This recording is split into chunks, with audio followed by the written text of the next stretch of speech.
அனைவருக்கும் வணக்கம். இது உங்கள் Karur classic kitchen. Cook with Comali season 4ல் இன்னைக்கு இந்த வாரம் வீக் 3ங்க இம்யூனிட்டி டாஸ்க்குக்காக கொடுத்த ரெசிபி திருப்பதி ஸ்பெஷல் வடை. இது ரொம்ப ஈஸி, அதே சமயம் ரொம்ப ஹெல்த்தியான ஒரு வடை. வாங்க எப்படி செய்யலாங்கிறத பார்க்கலாம்.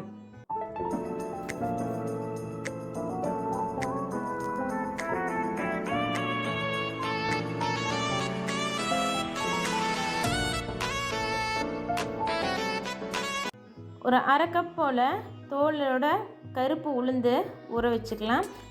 இந்த வடைக்கு தோலோடு தான் ஊற வைக்கணுங்க. உடச்சதும் ஊற வைக்கலாம், முழு உளுந்தும் ஊற வைக்கலாம். நான் இன்றைக்கி உடச்ச பருப்பை ஊற வைக்கிறேன்.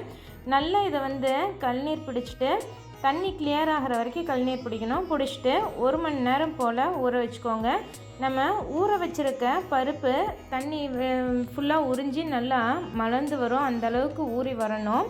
இது ஊறுறதுக்குள்ளே நம்ம ஸ்பைசஸ் பவுடரை அரைச்சி எடுத்து வச்சுக்கலாம்.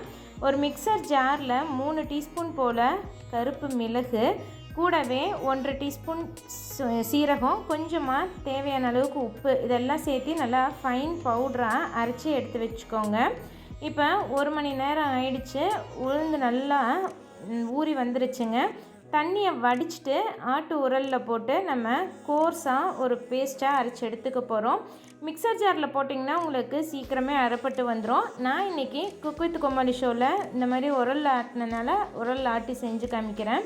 உங்களுக்கு மிக்சர் ஜாரில் ஈஸியாக அரைச்சி எடுத்துக்கலாங்க. போட்டு நீங்கள் பல்ஸ் பண்ணிங்கனாவே நல்லா அது கொரகொரப்பாக அரைஞ்சி வந்துடும். தண்ணி மட்டும் விடாமல் அரைச்சி எடுத்துக்கோங்க. ஏன்னா ஊறினதுலேயே தண்ணி நிறைய இழுத்து இருக்கும். அதனால் அரைக்கும்போது தண்ணி எதுவும் விடாமல் நல்லா பொதுன்னு வர்ற மாதிரி கோர்ஸாக, ரொம்ப வலுவலுன்னு உளுந்து மெதுவடைக்கு ஆட்டுற மாதிரி ஆட்டாமல் கொஞ்சம் தருன்னே நீங்கள் அரைச்சி எடுத்துக்கலாம். ரொம்ப வலுவலுன்னு ஆயிடுச்சுன்னா அது டேஸ்ட் நல்லா இருக்காது இந்த வடையை பொறுத்த வரைக்கும். அதனால் குறைன்னு அரைச்சி எடுத்துக்கோங்க. இந்த மாதிரி மாவு அரைச்சி எடுத்தாச்சு. இப்போ இதை எல்லாமே நம்ம வேறு ஒரு பவுலுக்கு மாற்றி எடுத்துக்கலாம். கருப்பு உளுந்தில் ரொம்பவே சத்து அதிகங்க. அதனால் தொலியோடு சேர்த்தும் போது நமக்கு நிறைய ஃபைபர் கண்டென்ட் கிடைக்கும். லேடிஸ்க்கு யூட்ரஸ்க்கு ரொம்பவே நல்லது இந்த உளுந்து.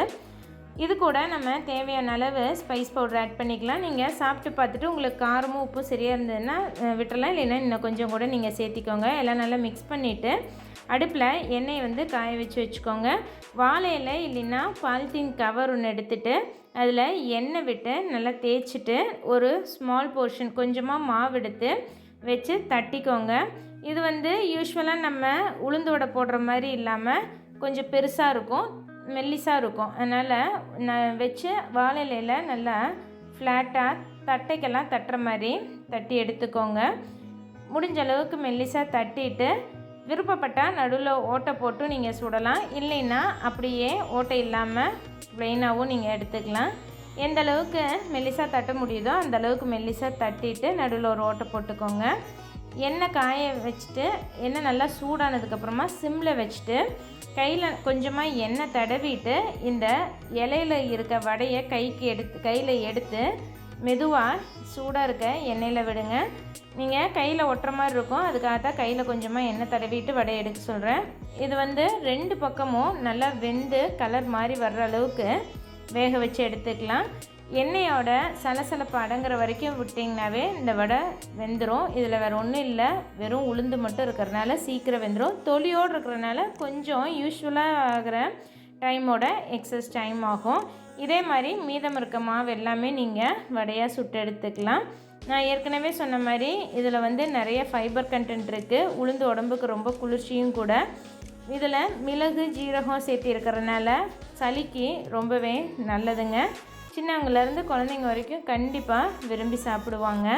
நான் இன்றைக்கி இம்யூனிட்டி சேலஞ்சுக்கு செஞ்ச ரெசிபி உங்களுக்கு கொடுத்துருக்கேன். நாளைக்கு ஷோவில் என்ன ரெசிபி செய்கிறாங்களோ அதெல்லாமே உங்களுக்கு நான் கொடுக்குறேன்.